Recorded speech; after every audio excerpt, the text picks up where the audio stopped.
I'm reading chapter 12, and they've all just opened this box, which I think is full of treasure, but I just think it was a really bad idea to open it. Anyway, here we are, chapter 12, Escape from the Isle of the Scullions. The chest was not full of stones. It was full to the brim. Oh my goodness, it was full to the brim with a gorgeous treasure. Okay, so maybe I'm wrong. Maybe it's all going to be all right. Strings of jewels, golden cups, objects more dazzlingly bright than anything the hooligans had ever seen before. Is it safe to look now? Said Toothless, who had his eyes still shut. Hiccup opened his eyes. I think so, he said uncertainly. He had drawn his sword as Snotlout opened the chest, and now he peered into the box. It seems, said Hiccup suspiciously, it seems to be just a box full of treasure. Of course it is, said Stoic. What did I tell you? No booby traps. You have too much imagination, my boy. Sometimes you have to leave things to the experience of your elders and betters.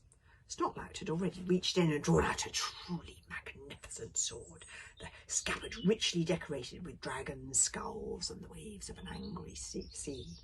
That was a sword fit for a pirate king. It made the soft hiss of a serpent as Snotlout gently drew it out of its scabbard, and as the sunlight glinted on the still bright cruel blade, you could see how bitingly sharp it was, even after all those years underground. On the handle was a furious portrait of Thor the Thunderer with a tangled seaweedy beard, and across the blade was a zigzag lightning pattern in a lighter silver. The Storm Blade, breathed Baggy the Bear-Belly. It was indeed the Storm Blade, Grimbeard the Ghastly's famous sword, with which he had ruled over the entire Inner Isles in such a ruthless fashion. As Snotlout waved it gently to and fro, it seemed to give off a fierce, hungry light of its own. Gently, Stoic reached over and took it from his nephew. Mine, I think you'll find, said Stoic calmly. The Storm Blade belongs to the chief of the hairy hooligans, and to him alone. There was a crafty, greedy look in Stoic's eye as he threw aside his own sword and took hold of the Storm Blade. Toothless wrinkled his snout and sniffed.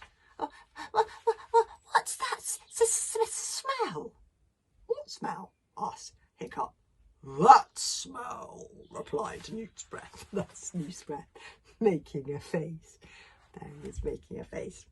Hiccup looked across at Fireworm, the greatest sniffer of them all.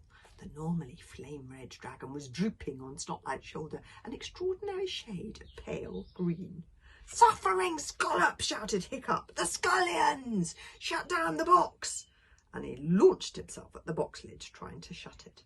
The boy's gone crazy, said Baggy the Bear-Belly, easily preventing Hiccup from shutting it by holding it open with one massive forefinger. Crazy with jealousy, sneered Snotlout. Shut the box, shut the box, shut the box, yelled Hiccup, struggling in Baggy Bum's arms. Now, my boy, said Stoic, irritated but trying to soothe his son. You can find some treasure next time, I'm sure. We're quite safe. The Scullions can't see us or hear us. But they can smell us, shouted Hiccup. Grimbeard has booby-trapped the box with the smell that will wake the Scullions. What do you mean, smell us? Asked Stoic. He gave an experimental sniff. Now the stench was so strong, even the humans were noticing it. Fireworm had already thrown up in the heather. All the hooligans started sniffing, and there it was, an unmistakable reek of rotting fish and long-dead walrus, with perhaps a hint of month-old crab meat. Pooh, murmured the hooligans, their attention wandering from the treasure.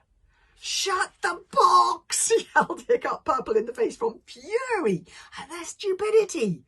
Light dawned on Stoic the Vast's countenance. Ah, I see what you mean. Shut the box! Quickly. At last he realised the urgency of the situation and shut the box, sitting on it for good measure. Because remember, the Scullions have an amazing sense of smell. It made no difference. The smell was getting stronger by the minute, an unimaginably horrid stench. If the scullions caught just one whiff of that horrible smell, it wouldn't take long for them to wake up, and the thought was too awful to contemplate. And then Hiccup realised that awful scratch, what it meant, the sleep sharpening had stopped, and that meant, run! Shouted Hiccup. At exactly the same moment, Flower and shrieked, dessert! Let's get out of here, said Stoic the boss. He and Gobble the Belch carried the box together. The hooligans didn't need the order. They were already running as fast as they could towards the beach where the boats were. Leave the box here, father, panted Hiccup as he jogged along beside his father. They'll go for the box, not us. No way, said Stoic, his eyes still shining with that glow that Hiccup hadn't quite seen before. Think of Alvin's disappointment. Besides, this is my chance for greatness, he huffed, knocking over a big tower of limpets as he blundered along. You are great already, father, urged Hiccup. You don't need the treasure. But Stoic wouldn't leave it behind, and as they passed the barrows, Hiccup could begin to hear horrible snuffling noises coming from inside. He ran a bit faster. His heart pounding in terror, he bounded through the heather and crashed through the ferns, at one point falling flat on his face. The smell was now so strong that it was becoming visible, drifting out of the dents and the cracks Gobber had made in the chest in a thick, greeny yellow vapour. The cliffs of the beach were in sight. They had passed the last mound of scullions. Maybe they would make it after all.